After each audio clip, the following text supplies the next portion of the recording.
Welcome to the Ear for Fear podcast, the horror movie podcast that boils and ghouls and dead alike are screaming for.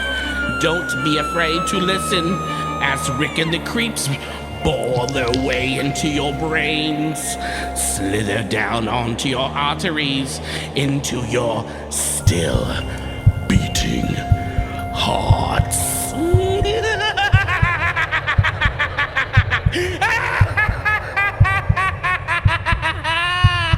Hi, welcome to the Ear for Fear podcast. This is the podcast that talks about scary movies or movies trying to be scary. You're so stupid. What is up, y'all? I am Rick, and I got Morris. I got Darren. What's up? I got the creepy motherfuckers back in the house. Creep. Welcome back. We took a break, and we are back from that break. Seems like forever ago. It did. Damn, when was that? What was the last movie we did? This is terrible. Yeah. It had to have been, November? November-ish? Yeah. Do you remember what was the last one we did? No. Was it Evil Dead? Evil Dead. Oh, yeah, that's Evil right. Dead. That's Because right. I just re-listened to it Yep. and I found myself crapping all over it. Yep. And you guys were giving me shit the whole episode. Yeah. Horrible of you. That's okay. I stick by what I said. I stick by it. Today, Whatever. Today we decided to pick kind of, I guess, a classic. I guess in the sense, I mean, people call it a classic. Yeah. When they talk about classic horror movies, this one comes up, and that's 1968's Rosemary's Baby. Directed by Roman Polanski. I think I recommended this one, didn't I? Yeah. You did. I wasn't sure. I was like, let's do a classic, but then I'm like, and I'll be honest, I hadn't seen this before. The infamous Roman Polanski. You're not Infamous. You're not alone, Rick, Infamous, because yeah. I'd never seen it either. And it was weird because I was like, yeah, I've seen Rosemary's Baby. Of course I have. You know, who hasn't seen Rosemary's Baby? And then when I started to watch it, I was like, shit. Yeah. So I'm kind of glad that you haven't either. I hadn't either. That's okay. I'll admit it. There's been some movies like I hadn't seen, like when Morris and I did Suspiria. Yeah. I hadn't seen it, and that didn't surprise me because I'm not a huge Italian horror, but I really enjoyed Suspiria. I did too. And so I just hadn't seen this. Yeah. I knew about it. I had seen bits and pieces of it along the way, but I've never sat down and watched the over 2 hours of this. I've never seen bits and pieces. No, never. Never. Oh, Yeah. yeah. This was this was Morris. This was about the height of Roman Polanski, right? Like he was like the it director at the time. So, yeah, he directed Repulsion. He directed Fearless Vampire Killers, which had his late wife, Sharon Tate, in it. Yeah, Sharon Tate. And she was supposed to play the role of Rosemary in this, but she was doing another movie and couldn't be pulled to do this one. So, It was yeah. Once Upon a Time in Hollywood. Yeah, totally. Once upon a time in Hollywood. Shut up. But yeah, he was super hot after this movie came out. He was the it director. The it guy. Yeah. Yeah. This was like Pulp Fiction for him. Yeah. Yeah. Okay, I could see that. Yeah. And I know Quentin has talked about him being one of his favorite directors, and Yeah. really respects his work. The personal stuff I don't know about, and we don't really need to talk about that stuff. No. But I had this is hard for this because I didn't dislike this movie, but Darren and I were talking the other day and he didn't like it at all. Yeah. And I know it was a super slow burn for you, dude, and you didn't feel like there was a payoff, huh? No, if I can, if I could kind of distill this down into my cliff notes, it was 2 hours and what, 15 minutes? 17 minutes? 17 2 minutes, hours something and like 17 minutes of drudgery. it was 2 hours and 11 minutes of God, when is this going to end? Followed by about 6 or 7 minutes of, okay, here's the reveal.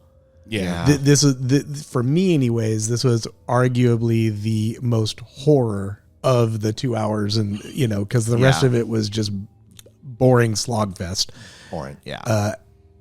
but I was let down. I was let down because the only actual visual, like from a horror perspective, that you actually see is the dumb fate. Well, oh yeah, I forgot about the rape. The there were rapes, two. yeah. Okay, there was a rape, and then there was when they actually show the baby, and it doesn't even look like a baby. It looks like some full blown demon, but it's like just this fade in, fade out, real quick. Yeah. And then I hated the ending. Yeah, the ending pissed me off. Now, because I hadn't seen it from start to finish, I didn't know what the ending was going to be. I was kind of hoping like when we, you know what, should we do spoilers? We should do spoilers, huh? Let's do spoilers. Full spoilers, everyone. 1, 2, spoilers coming for you. Because I think sitting through this for 2+ hours, I was like, okay, the shit they did to her was so messed up. And then you wanted to pay off where they got their comeuppance, but that never happened. Never like happened. she in comes, fact, they actually get vindicated slightly by her. Yeah. Right? Because she suddenly at the very end decides to revere this demon baby and go ahead and because she felt it was her child. Yeah. Yeah. Yeah. So in a way, because they were like, look, you don't have to join our coven. Yeah. Just mother this, and she's like, yeah, okay. So Ira Levin, the author of this, he did write Son of Rosemary. And I read that a long time ago when I used to work at the money store. Oh, okay. And I don't really remember a lot about it. But yeah, she basically raised him, but she wasn't a part of the coven. I didn't realize they did a quote-unquote sequel to this. That was like a TV movie. I didn't know that even existed. Neither did I. Like 1976. It was terrible. Like, what was it called, Morris? Like, Look What's Going On with Rosemary, or some shit like that. Like, Look What's Going On with Rosemary's Baby. Like, what? Is it some, documentary? Or it was literally on IMDb. It was like a 3 or something. I'm like, and it didn't follow the second book at all. It was kind of like a TV of the week. Remember those TV of the weeks? Yeah. They had some good but no. Interesting nod to Hereditary, though. Oh, absolutely. The total homage to is Hereditary to this film. Yeah. When I was watching this, I was like, oh yeah, there's like he borrowed so much from this movie. He quinted. He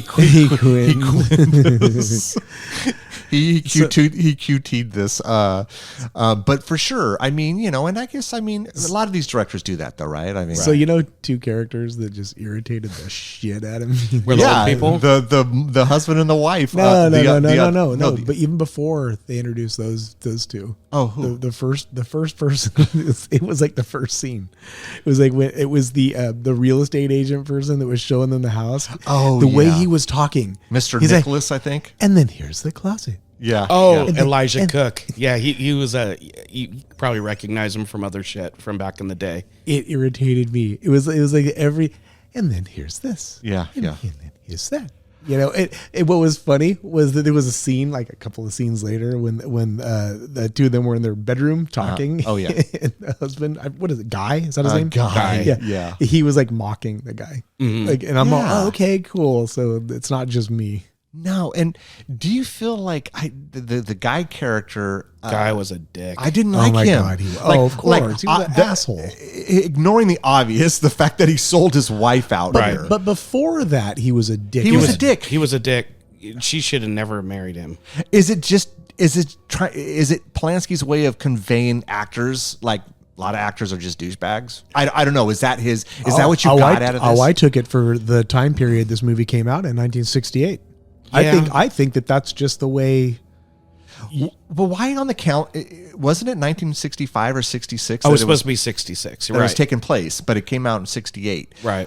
Was that on purpose? Was there a reason for that? I think it delayed? I think the book takes place in that time because the movie was made shortly after the book came out. Oh, okay. So but even the way she behaved seemed just this subservient, like it just seemed like the times to me. Yeah, like it just seemed like that 60s decade. So like, when they threw that party, later on after she's pregnant and she's looking terrible, and all the friends come and it very much felt 60s and I mean they destroyed the house but it was like all these different the avocado green refrigerator. yeah. But it seemed like all very clicky, again, the sign of the times in the 60s, where if you threw a party like that, you'd have all these different little clicky things happening within the party. Right. You know? And so, do before we go into it, do you want to do a synopsis? Do we want to? I can break one down. Break one down. Yeah. So basically, a young couple trying to have a baby. They move into an aging but lavish apartment building near Central Park, where they find themselves surrounded by peculiar neighbors. We'll just say that. Yeah. So I mean, we have Rosemary, played by Mia Farrow. Mia Farrow's the one that Woody Allen was married to, and then it cheated on her with. So little note that I remember about this was that she was married to Frank Sinatra at the time that she was doing this movie. Oh, really? And he wanted her to come home and stop working on the movie. And and she's like, no, I got this role. Yeah.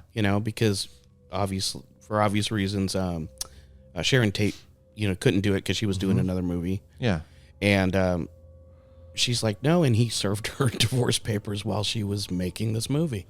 Wow. What was the age gap between her and Sinatra at the time? Because wouldn't Sinatra have been pretty old at that point? Well, let's see. He was in his 80s and the 90s. So that would make her, so in the 90s, so that'd make him 60? Yeah, maybe. And Mia Farrow, what was she, in her 20s? Early 30s? I mean, she didn't look that old. No, she looked like she was late 20s. Late 20s, early 30s? I mean, I don't know. I don't think she was in 30s. So he served divorce papers? Yeah. Wow. Yeah, that's pretty brutal. At what point did she hook up with Woody Allen? 70s. 70s? Yeah. I watched a documentary about that about a year ago. Oh, okay. Huh. But yeah, it was the 70s. I can't remember when though. Oh well. Yeah. I mean, I just remember what happened afterwards. Yeah. They adopted the whatever, and then Woody. Yeah, dude, I'm just weird shit. But so so then the old couple neighbors. Oh, Minnie and Roman. Oh my god! So, no, dude, there was a lot of characters in this movie that bothered me. Like I felt.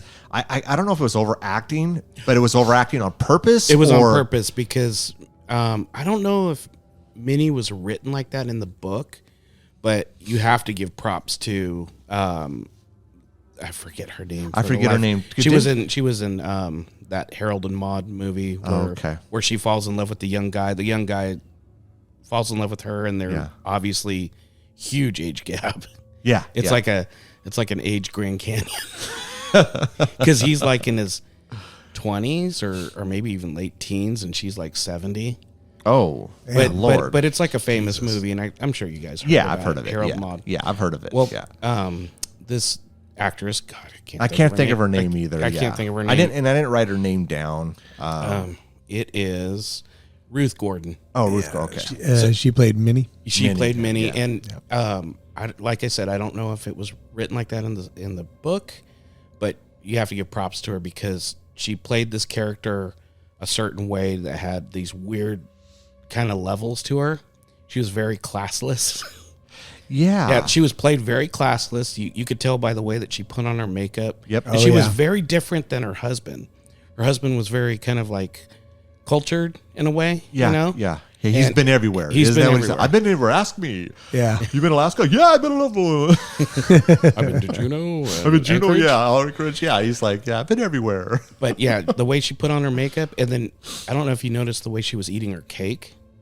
Oh. When they were having dessert at her house, and when she was like, and the way that she interrupts, and it's not so much being nosy is just one level of what irritated Rosemary. It was the way that she just kind of interrupted, and she just and she wouldn't shut up. She was like blah, blah, blah, blah, her mouth just like kept rapid moving. fire. Exactly. Yeah. But she would serve the cake with the fork she was eating from, and she was chomping, and cake was in her mouth. I'm like, that's nasty, but that's the way she played her. Yeah. And I kind of think it was brilliant because it made us hate her. And I love characters like that because if they're played a certain way, Yeah. and that was very intentional. And I don't know if she talked to Polanski and say, "Hey, I'm going to play this character this way," or if that's what he wanted, or if it was written like that in the book. I don't know. Yeah. I don't know. I mean, I would say, most of there was a few that were fine. I was okay with, but I just, it just knowing literally almost it felt like the whole apartment building was in on this. You're right. And then other people. Well, not were just in. the apartment building. It was also that other doctor. Yeah. Saperstein. Dr. Although the Saperstein. impression I got was that he wasn't necessarily part of the coven, but he was certainly in their back pocket. Right. Yes, because he was a doctor that had delivered other, like I think there was Other demon babies. No, well, yeah, probably.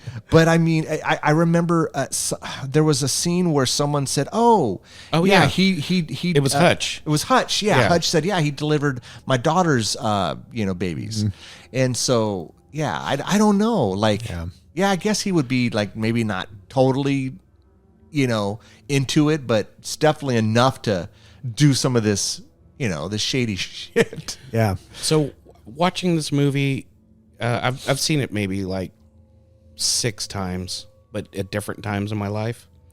I paid attention to it this time to where with the character of Hutch. Can we talk about him a little bit? Yeah. So yeah. Hutch is that classic character that's on your side in all these different thriller movies that have transpired since this movie. But he's the one that always gets too close and always gets, to where, he's going to warn you. He's trying to tell you. And before he can tell you, he's going to get killed. Yeah. Yeah. Do you notice that? Oh, yeah. All these different movies do that with that one character. Where it's like, okay, well, I got to tell you something, but we can't talk over the phone. Right. So Right. let's meet up here, and something always happens. Comes to mind, and I know it's not a horror, but Hot Fuzz, when he's, when the one guy, okay, meet me here, and then he's going over there, and then all of a sudden the thing, kills him.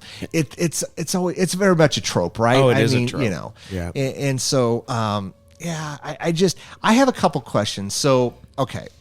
So just to give people kind of, before we kind of jump all over the place, because we're not going to go scene by scene. It's just not necessary. No. Plus, I've only seen it the one time. I couldn't tell you everything. So Rosemary and Guy, they're married. They want to move into this apartment. She loves it. He's a little but I think I got the impression that maybe his acting gigs weren't coming as regularly as they used to. So this is probably more expensive. Right. But they get the place. Well, and they do but before they get the place, when they were talking it over with their friend Hutch. Hutch, this is something else I didn't notice before. Hutch was saying, well, I've read about this place. This is like a famous apartment in New York. And the so-and-so sisters were, thought to be, witches. And then this person killed and ate their child. And, all these different stories in this big building throughout the years. So he's like, it's bad news. And then didn't he say they found a baby recently down in the broiler room or basement? Right. Mm-hmm. And so I don't know. Look, they go against what he says. They get the place. They fix it up. Yeah, because it was old and dated. Right. It was old and dated, and they fix it up. They remodel it, whatever. So this is what, and again, this is not a huge deal, but I'm just curious on how you guys interpreted this. Mm-hmm. Okay, when they meet up with, when Rosemary's downstairs doing laundry, and she meets up with Terry. Oh, yeah. And Terry has been taken in by Minnie and Roman. Yes. And she has that little charm, Yes. That we're going to see, down the road. The stinky charm. The stinky charm. Yeah. Stinky charm. The Tannis root. Yeah, which I guess is a made up thing that I heard. Yeah. Sounded good. So when she dies, do you think, and maybe this is more clear than it was to me, did they push her out and kill her? No. Or did she commit suicide No. because she found out what they were going to do to her? So if you remember the night before, Rosemary was having that weird dream, and I watched it over and over again with the nun when she was a young girl. Okay, yeah. And the things that the nun was saying was, was, why would you tell her that? You shouldn't have told her that. Now it can't be undone, or something like that. Okay. So she was saying phrases like that. I can't remember exactly what she said. Like that. But that was actually, when she was asleep, she was hearing that through the wall, because remember, you can kind of hear what's going on through the wall. Yeah. Oh. So what had happened was that girl, Terry, was actually going to mother the child. Yeah, I got that much. Yeah. But I wasn't sure. No. Yeah, she, finding out that, and being that she was a drug addict that they cleaned up. Yeah. That she did write that note, waited for them to take a walk, because a lot of people are thinking, oh, well, they conveniently were gone for a walk, and pushed her out and figured out a way. No. She's like, fuck this. I don't want to do this. She wrote her suicide note, and she did kill herself. So being that, it sucked that Rosemary and Guy happened to be there, and they were like being personable and trying to be nice, because, oh God, this girl lived with you guys, you must feel sad about it. And they didn't seem like they were that sad. No. Because immediately you could tell that they were taken in by the way that Rosemary, and asking, oh, are you guys gonna have children? Oh, we want to have children. So it's like click. Yeah. And that's where it started, was on the street. I found that the cinematography stuff was pretty interesting in this movie, though, around the dream sequences. Oh my God, yes. I almost didn't even realize it was the first dream sequence. Didn't even realize it was one. Like because it just the way they filmed it. I thought it was like another scene or something. Right. Like I'm like, what the hell's going on with this? And then it took me a second. I'm like, oh, she's dreaming. Yeah. But it was done in an interesting way. Like I don't think I've seen it done like where that. she's like dreaming, and then it moved up the wall. Yes. Yeah. Yes. And I don't think I've seen something like that, quite like that in a. Polanski had and that's why he was marked as like, man, this guy's fucking good.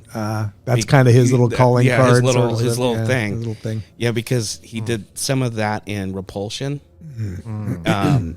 And that movie's a trip. I don't think you guys would like it. No, yeah. It's very slow. I heard that he has like almost a trilogy that they call it kind of like The Apartment the Trilogy. Apartment Trilogy. Yeah, with the tenant. Yeah, the tenant. And he plays the main character of the tenant. And I've watched the trailer for that. That did look kind of interesting. Yeah. And then it was Repulsion. Yeah, I knew he did he do a movie called Cul-de-sac or something like that? I thought he did, which seems strange. It's like he loves this stuff with like He likes movies, especially in this time period, movies about paranoia. Well, and this really is right. I mean, that's because if you notice in the movie, there's no supernatural really happening, right? You get dreams and stuff. Yeah. But he purposely didn't do anything supernatural, and that's probably why we don't see the baby at the end. Well, because the devil was supernatural. But if that was the only part. But I don't even know if that's really supernatural, It dude. was. Because he had I listened to an interview. He goes, I have nothing supernatural going on because I want you to think that is she going crazy or is this paranoia?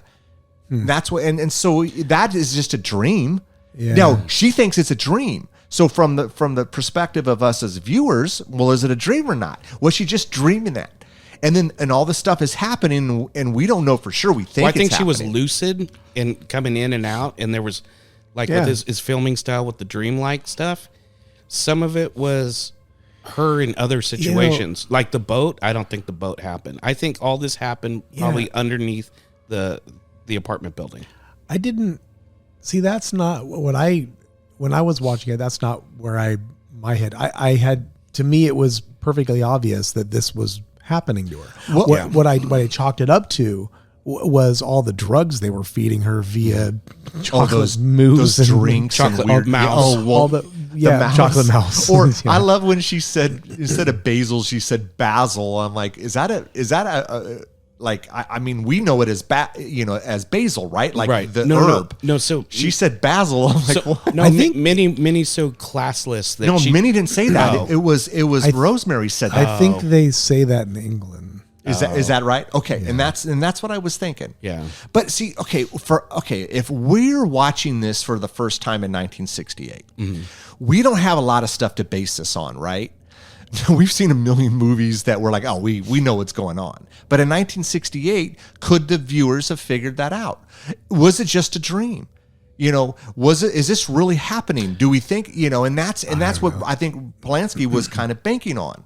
It's like, well, is she paranoid this whole time? Is she just crazy? Because it sounds like if you're telling, like when she went to Dr. Hill and tells him the story, he's like, yeah, he goes, it's hard, man, because I mean, we know what the premise of the movie is. We know it before we even sit down to watch the movie, and then it's the name of the movie itself. You know that she's gonna spit out a demon kid. Yeah. So I don't know how you approach this movie As paranoia.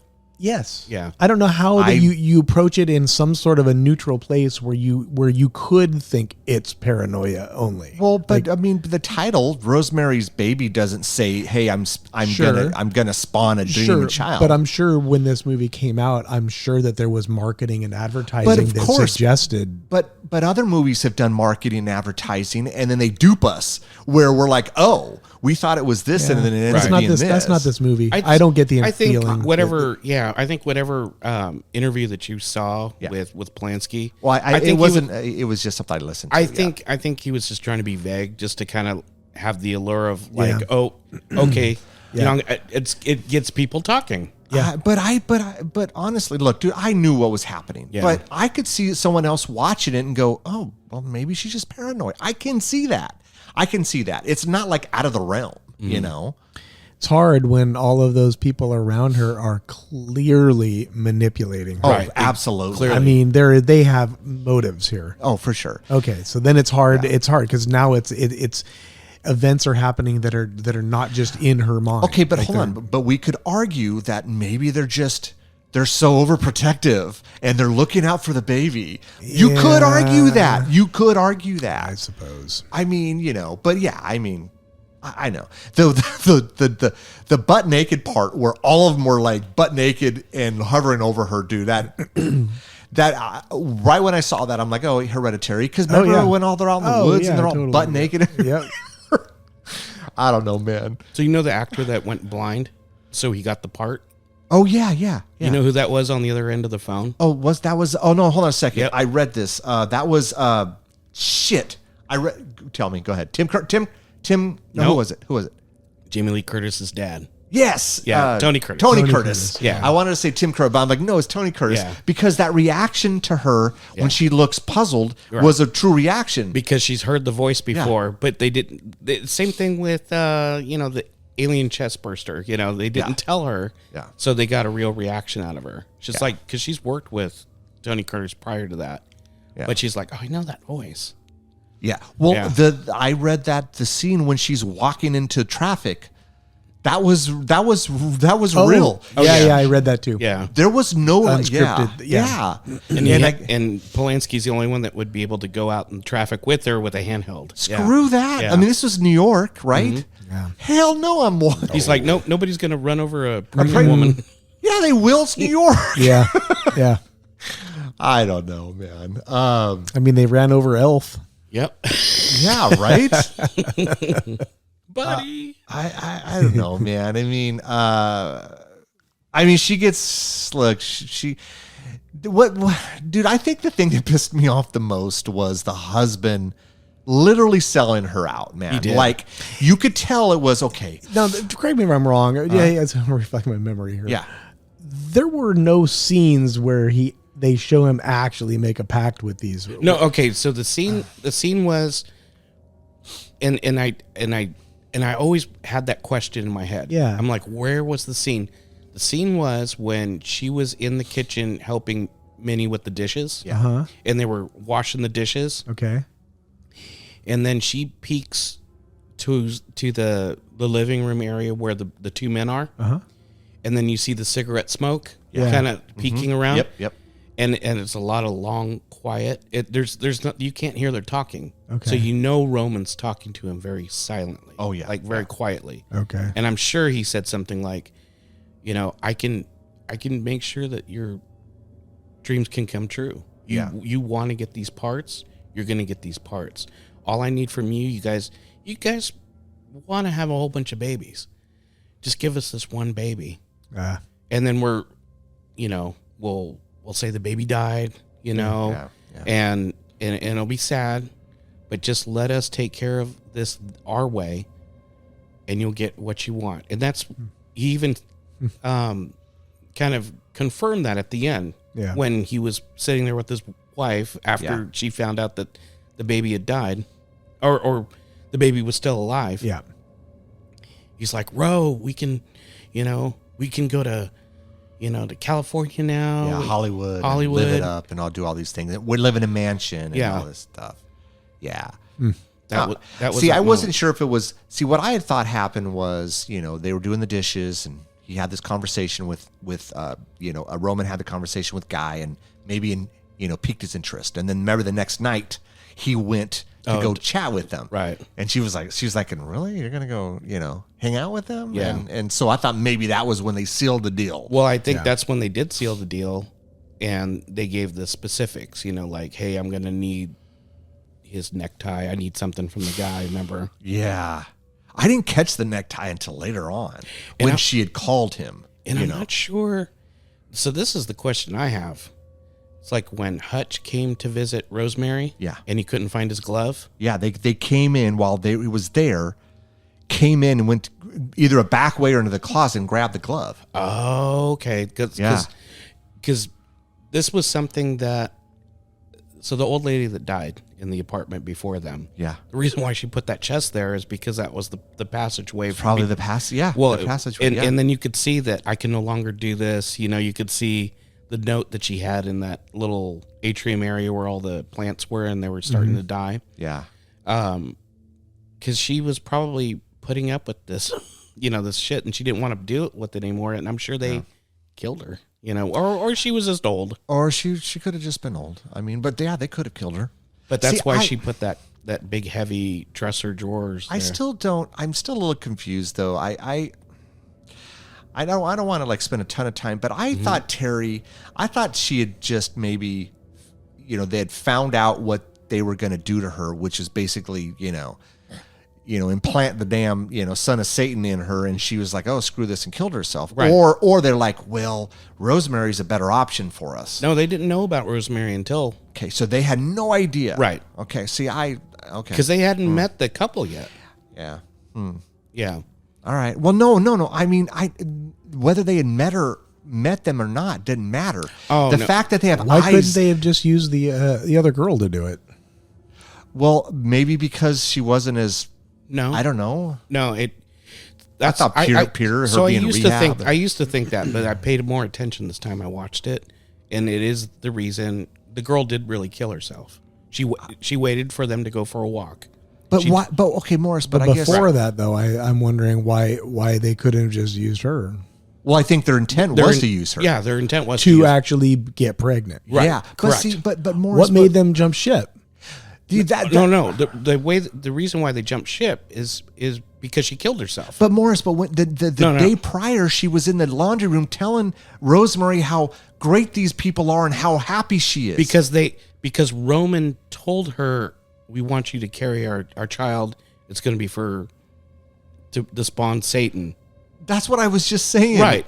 But that's what I was just saying. And you said that wasn't the case. The reason I thought was they basically said, hey, we want you to do this. And then she killed herself because of that. That was initially what I brought up. And Minnie was telling Roman, well, why did you tell her that? Okay.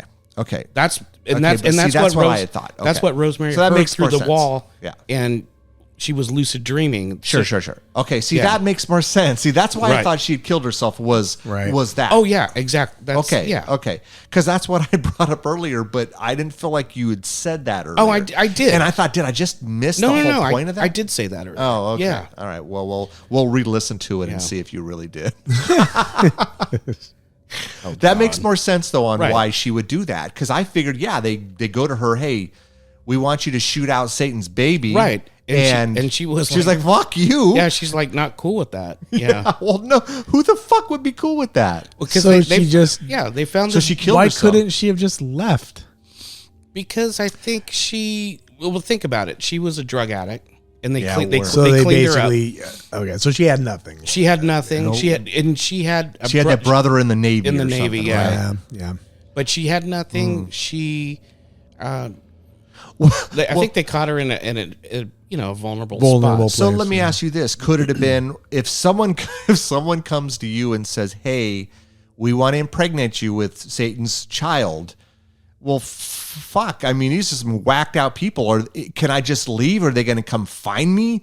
Like, are they going to do some crazy witchcraft shit on me, and I end up blind or friggin' in a coma, or like Right. everyone else in the in the damn movie, Right. Because all they had to get was an item of something. Or like twisted up. Yeah. God, so scary. I mean, I guess that was really her only option, right? That was. Well, she felt like she probably. I mean, put yourself in the mind of her. She probably felt like she had no options. It was a nice apartment. They were taking care of her. All she had to do was just live there. They probably cleaned her up, bought her clothes, Yeah. And then her alternative was go back out on the streets. She's like, no, just fuck it. Fuck Just- it. Yeah. So they gave her no. Yeah, that's kind of messed up. Yeah. So they've. So what? Minnie was her name? Minnie brings over the chocolate mousse. Yeah. And obviously it's drugged because Rosemary can taste it. Yeah. And The but she didn't eat chalky taste. the chalky taste, but didn't eat enough to really knock her out. So she was, she was still kind of awake, and then wakes up the next morning with all the marks on her, All the scratches. all the scratches on her. Yeah. Oh, and then what does guy say? He's like, I cut my nails. Well, fuck you.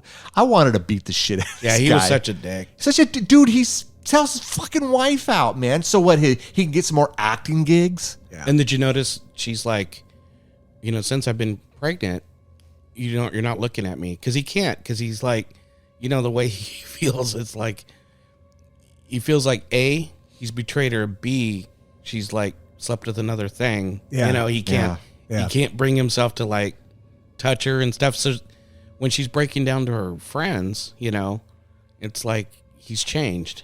Yeah. I never liked the dude from he's a from the douche. start of the movie. He's a He was douche. just Oh, yeah. everything was a joke to him. Yep. And he's just he was a fucking douchebag. Oh, when she said something about she was going to go do, I want to go do this or that. Yeah. Whatever. I can't remember what she said she was going to go do. And he's like, no, I forbid it. You're not going to do that. And I asked Lisa at the time, I go, how would that go over if I told you couldn't go do that? She's like, fuck you. Because, I mean, she's like, you like your balls, Morris? It just felt like a product of the times. Oh, it is. Yeah, definitely. It really did. It really did. I don't think anybody watching that movie in 1960, in the Yeah. 60s, would have even batted an eye at that. Yeah. Well, probably not. Yeah. Probably not. Yeah. Yeah. Well, okay. So when she gets impregnated, what the fuck is it? Is it seriously Satan? It is. Like I mean, the one with the big chops and the big old eyebrows and stuff that looks like just some terrible. I mean, couldn't they have spent God, a little that time was on so that? I don't know, stupid. whatever. It was. Because at the end, when you see the little glimpse, it looks like the same. It's the friggin- same. So stupid, but whatever. It's whatever. I mean, so she's pregnant and never gains any weight and No, actually losing weight. loses weight. And she looks like a corpse. She Yeah, does she look like does. they did a great. I will say they did a great job of making her look. They did do a good Yeah. job. Yep. And has this bloodlust. Do you notice that? Oh, she was eating the raw meat and It like, was like a liver or something. Yeah, she ate liver first, and then it was a raw steak too. yeah. Dude, that was like she put it down for like 5 seconds, flipped it over for 5 seconds, and ate that shit. And then- Technically cooked. And I thought that was cool where she looked at herself in the reflection of the toaster, was it? Yes. And then she saw herself, and she looked like a Romero zombie, Yeah. Yeah. She because did. she had all the blood. She all did over. look like and that. or like a vampire, or I think that's what they were trying to So accomplish. what was okay? Was there a reason she chopped her hair off? I mean, was it like did they go to her? You're going to chop your hair off for this movie, because I really loved her hair, and then it was just So it does happen in the book. it does. Okay. Yeah. Okay. And actually, I want to say this is probably about the part that Sinatra served her with papers, because I don't think he liked the haircut either. I didn't like the haircut. And it was a Vidal Sassoon haircut. It didn't work for me. I love short hair. Don't get Yeah. me wrong. I just didn't think it looked good on her. No. I guess that's the thing I'm hung up on is instead of her being pregnant with Satan's son, it's the haircut. Yeah.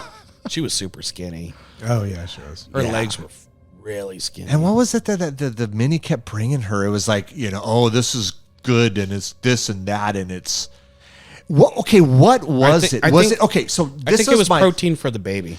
But I felt it was like it was building up a tolerance to see if she could handle giving birth to Satan's son.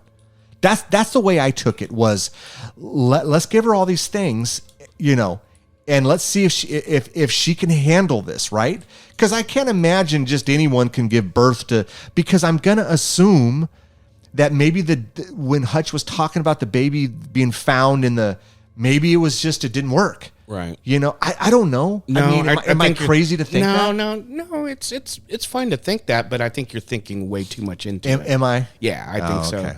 I think the stuff that they were giving her, like the little cakes and the drinks and stuff, I think it was all protein or nourishment for the baby.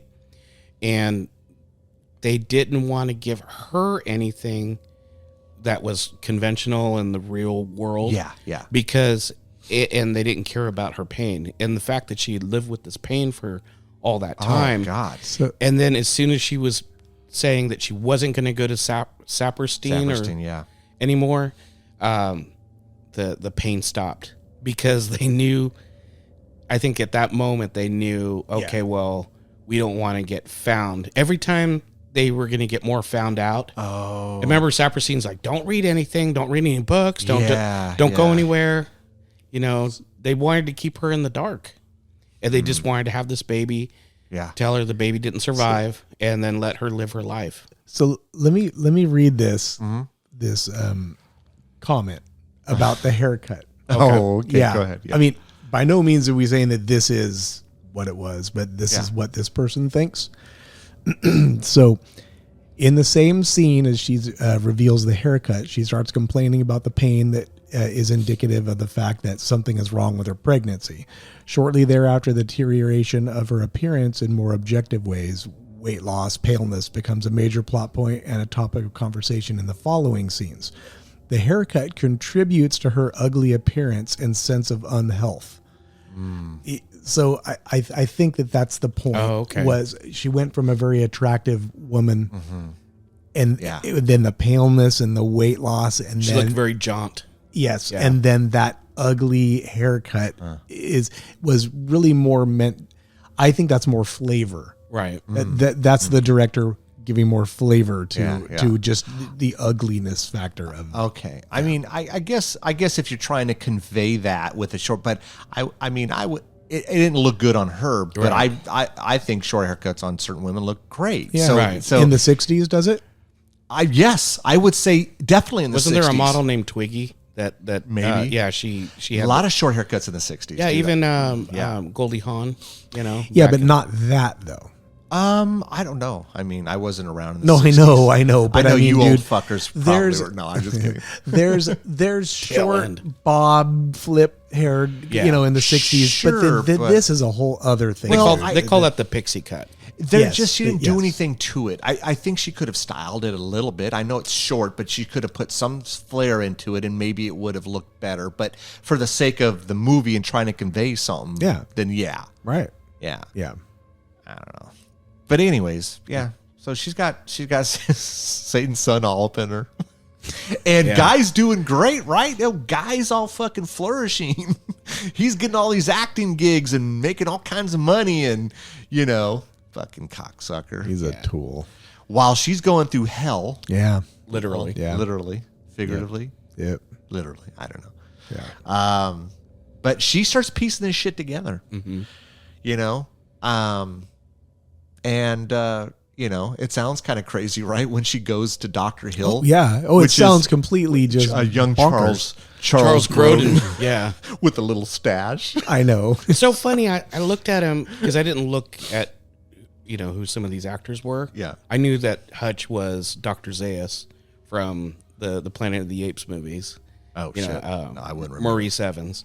And, but when I saw Dr. Hill, I'm like, he looks familiar. Wait a minute. Oh, damn. I knew that was Charles Yeah. Grodin. Yeah, I knew that. I'm like, oh, he's the one. He's really the one I really like recognize. Yeah. You know. Beethoven. Yeah, I mean, Yeah. Oh, he was in The Odd Couple, wasn't Oh, he? yeah. With, I always forget what's his name. But anyways, so he, I had for a second was thinking like, oh, okay, he's really going to believe this. He's believing her. Hey, he's getting the book. Can I see the book? And then you go rest. And there was a look he gave right in the beginning that gave it away. I was like, nah, you're.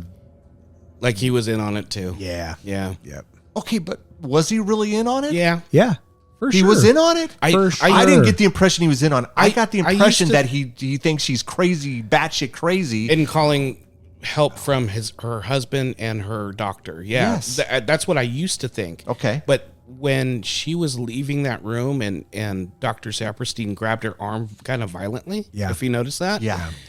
The way that Dr. Hill looked at her was like, this is all coming according to plan kind of thing. Oh, Yeah. Okay. Okay, I thought that for a second, but I'm like, no, I just think he doesn't believe her, and he's Then just again, man, he's it could worried be- about her, and he's just calling the husband and the doctor, who the doctor, because he knows the doctor, Right. He knows of Saperstein, right? Yeah. And I mean, I'm sure they have some sort of like it's one of those professional courtesy He things, said, like hey. she said, "Do you know him?" Yeah. Saperstein, and he goes, and just even the way he said, "Oh yeah, no, I know him." Even the way he said that Oh, see, I to didn't me was think. okay. Yeah, I was torn. I was on the fence on that. Like I just wasn't sure. You need to come over to this side of the fence. Well, you know what? Go fucking. I don't know. I got Oh, nothing. Something I always wondered was, so she was going to Dr. Hill, and then Dr. Hill asked her for a second blood sample. Yeah. You notice that? Yeah, yeah. So he obviously saw something abnormal.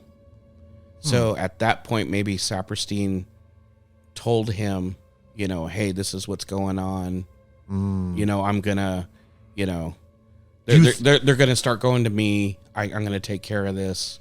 So maybe he was led into the know of what was going on at that point. Do you think it could have been like if the certain tests came back that maybe they felt she was a better fit than say someone else because of that? Just to double check the blood work. Like No. I think it was just abnormal. I guess I'm overthinking this Yeah. fucking thing. I guess I'm trying to find like other fucking layers to this thing, and maybe No, there I just think- isn't. I think, I don't know. I think Terry was the chosen person. I think any woman could essentially. The woman didn't have to be perfect. She didn't have to. but I mean, What I'm saying is, Terry was the chosen person.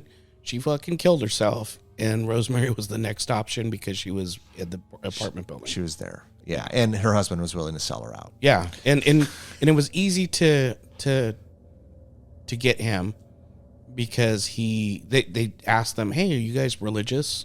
And she's like, "Oh, I grew up Catholic, but I don't really practice anymore." Yeah. Yeah. And the husband never was, so they're like, "Yeah, it's gonna be easy." They're a mark, Huh. This couple's a mark. Yeah. Well, anyways, so let's just say Dr. Hill was part of it. He sold her ass out too. They come and grab her. They drug her, right? She doesn't she go into labor up in the bedroom? Well, before that, she's running away from him a few times. Oh, that's right. And 'cause then that's right, because she went in the elevator. Yeah. I mean, we knew how that was going to happen. They probably got friggin' those secret passages everywhere. in Well, the no, it's fucking no, house. they came through the Through the closet. Yeah, the closet. The closet. That's I where just I just picture like multiple like things going on in this Right. house. Well, yeah, if it's a apartment building that has been passed around with a coven, yeah, I'm sure they know every little area. Every little and probably not everybody is in part of the coven, but enough of them in the building to like kind of run it. Yeah. Yeah. I mean, it seemed to me like just about everyone was part of this shit. Seemed like it. like the guy who does the elevator. I don't know what you call him, elevator guy. What is that? Is there a name for that? Like Bellman, Bellman, maybe Bellman or something. I don't know. Yeah, elevator attendant. Elevator attendant. I mean, he seemed like he was part. Everyone seemed like, at least everyone that we saw seemed to be part of it. Yeah. So I don't know. The whole damn building was corrupt. Yeah. So I mean, dude, they get her. I don't know, man. She shoots out the damn Satan's son. Yeah, and they got it, fairly easy. They Seemed like it. Yeah. I forgot. I mean, we didn't see her until later on, but Mrs. Gilmore, played by Hope Summers from Andy Griffith. Remember Oh yeah. I always forget. I think she was B and B's friend, wasn't she? Yeah. Yeah. I was like, oh shit. She's Yeah. You remember that? Yeah, totally. Yeah. But they're but they basically tell her the baby didn't survive. But then she keeps hearing The crying. and they're like, oh no, it's just a new neighbor. And all these other things, and But of course, her suspicions. She knew what she was going through. Oh well, not only that, the one lady, Miss Laura, whatever her name is, the one lady that irritated the shit out. Oh of my me. God, the one with the glasses, the little chubby lady. Yeah. Oh God, she I wanted kept to coming, pop her. and because apparently, when you give birth, your breasts are still Oh yeah, full of milk, yeah, and yeah. she was releasing the milk into a glass. Yeah. And she goes, oh no, I'm just gonna throw this away. And she's like, oh, I can do it. No, I'll take that. Yeah. She was using her milk still. to feed the baby. To feed the baby. But there was a scene where she was getting ready to put like a fork or a spoon in the milk, Right. and she's like, oh no. Yeah, because she didn't want to contaminate the And then they're giving her milk. pills. Well, I don't know what the pills were doing. Were the pills knocking her out? Just knocking her out. Knocking her out. And she was hiding them. Yeah, she's hiding them in that little yeah. They got tired of making desserts. Mouse. But I mean, then she goes through the closet, right? Yeah. I mean, She figures it she out. takes her opportunity, goes through the closet. Did you have a knife at that point? She grabbed a knife. This is what irritated me because, I needed some Because you're thinking, some payback. The man. music, really quick, the music was very reminiscent of some Psycho and then something else. And I'm trying to remember. I'm trying to now. remember it. But yeah, when it was going off, I was like, oh yeah, this sounds like such and such. Or I should say other movies borrowed from this. yes, there you go. Right, there you go. There you go. Yeah. Yeah. But yeah, no, she grabs the knife and goes in and, and she starts walking around, looking in each room. And then of course they're all in the damn, whatever room that is. I don't know what that is. and fucking guys in there too. Guys, dude, everyone was in there. Oh yeah. This is what pissed Guy came back into the apartment before she left the apartment to grab some stuff. And then he's like, Did he grab like a bottle of like maybe champagne or something? something like that. I yeah. thought he did, dude. And Well, then they were she, celebrating up in that room. Yeah, they were. yeah. And the weird thing is like, well, I mean, it's not weird, but it just solidifies that he's just a fucking dick. That he's like spending his time with them. Yeah. It's like the deal's already been done, so why not spend time with your wife that's Right. trying to get over, Right. the postpartum, Yeah. and And he's just hamming it up with them hamming it up. because he's a dick. Yep. He's a dick. He's a dick. But yeah, she comes in there, discovers, Dude, they're having a big old party with The baby's still alive. Satan's son. Yep. Yeah. And dude, It's this like is, it's like a black it is a big old Cradle. cradle all with black. like all these Oh, and the upside down lace and- cross. upside down cross. dude. That was cheesy. That was It was a really little kinda cheesy. stupid. Like I felt like I wanted a couple things to happen. I wanted like some sort of fucking revenge. I if anything, she could have stabbed Guy. Just cut that motherfucker up. Like just if it was just one person, I would have been fine with him. I'm sorry. I mean, maybe this is wrong, but stab the baby. Kill the damn baby. So I thought that too. Like I Yeah. thought she was going to do that. Like, I mean, come on, And then I'm like, I mean, after all, it is Well, they were- the spawn of Satan, They were second all- coming to. They were all protective of the baby, thinking that she was going to harm the baby, but Roman knew that her motherly instincts Yeah. would kick in. But yeah, it would have been. I mean, it's obviously it wouldn't be in the original material of the book and Yeah. and stuff. But yeah, stab the baby, and then all of them like go up in flames. That would Right? be kinda- Something. That would be something. kind of cool. That would be That cool. would be Yeah. kind of cool. I would actually appreciate and then, that. And then, they all burn up. They're all screaming and Yeah. even Guy, Yep. See, I like that ending. And then Yeah. she walks out of the apartment building, Yeah. barefoot. Does and it start stuff. crumbling? Huh? As it's Kind of like in Burn crumbling. Offerings, where it starts like crumbling down. That'd be a lot of fucking. They couldn't do that in 1968. No, not unless that building was set to be demolished Yeah, anyways. yeah, Like, yeah. But Exactly. we're rewriting the damn movie, but that would have been. That's alternate ending Yeah. right there is what that is. That's it. Telling That you. should be on some directors. Oh, that reminds me of what was that movie that we saw? The one Ready or Not, Oh, where yeah. at the end they all burn up, or Yeah. or they all blow Oh, because up. the time, yeah. Something like that. I would have been cool with that. I just felt like there was no payoff for me. No, there Like wasn't. through 2+ hours of all this shit happening to her, and then she, her suspicion was correct. She wasn't crazy, and then there was nothing. Honestly, guys, I almost call this movie a drama. Like this movie to me was not real. I know that it's got the Satan baby thing at the end. Well, but- this was like so. It started in the late 50s and definitely during the 60s, but the Satanic Panic, and the times were changing. Yeah. We were getting away from the sock hop stuff. Yeah. And we were going into, the hippie era. right. A lot of cults, a lot of cult at that time. stuff. Yeah. I can't tell you how many movies I've learned about or even own that are like black and white witch coven movies. Yeah. And I have one, Burn Witch Burn, The Witches, Romero did one called Season of the Witch from 1972. Shit, man. One that Christopher Lee was in. God, what's that one? Horror Hotel. Alternate title, City of the Dead.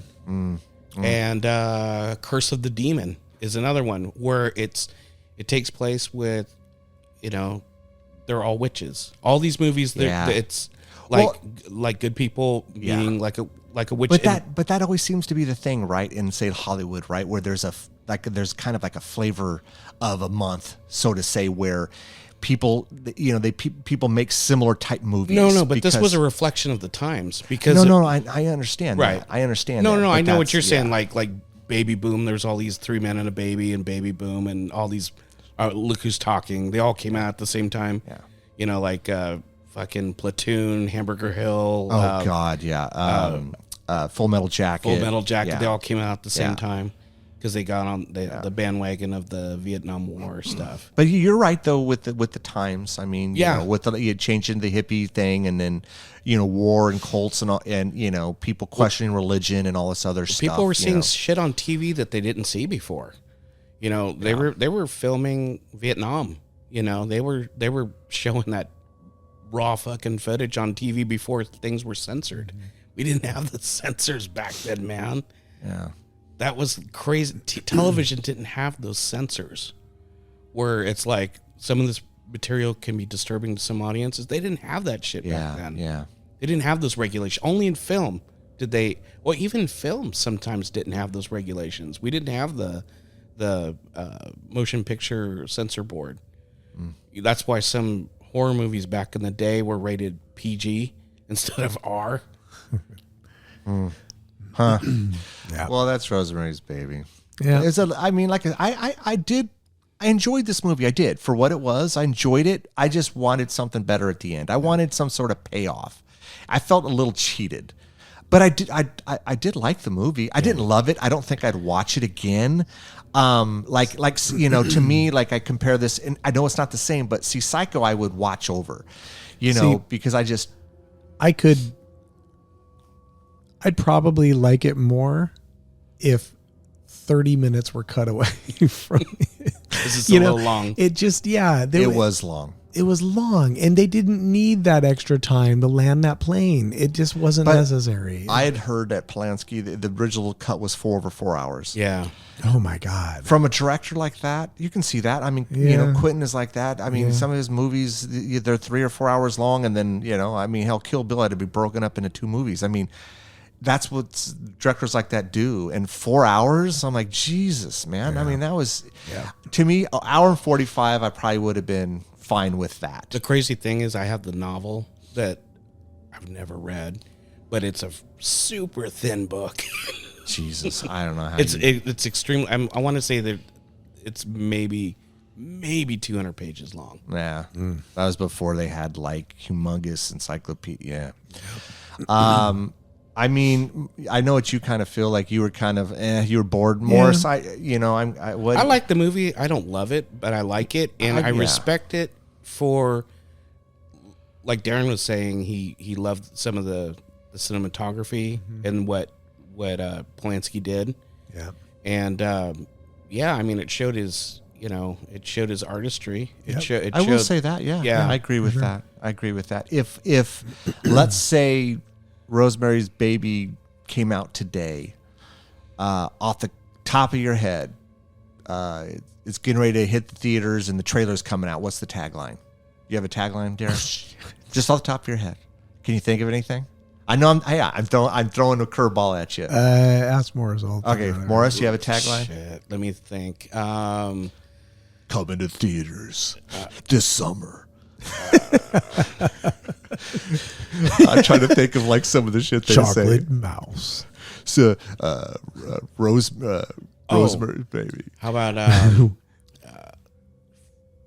shit? I can't think of one, man. Rosemary's Baby. Good luck getting a babysitter. Oh my God! I don't know, dude. You've been just waiting this whole time. You've been waiting to throw it out there. Sure. I don't know. I'm just trying to think. Like I know the initial one was, what was it? Conceived in terror, born in fear, or something. You know. Oh, that's not a bad one. No, that was the one. That was the one from the movie. Right. I'm just trying to think of. I'm just trying to, something kind of cool. Because I think of like when we watched Megan. Yeah. I was like, I got home and I was thinking, what could the tagline be? And then I was thinking. When we were driving back, we were like doing some. Yeah, and we were trying to come up with what were some that we came up with? I forgot. I don't remember. Like, I forget what some of them were kind of cool and they were totally stupid, but I was like, come see Megan. And then whatever the tagline is, like the poster says something like, I don't remember what it was.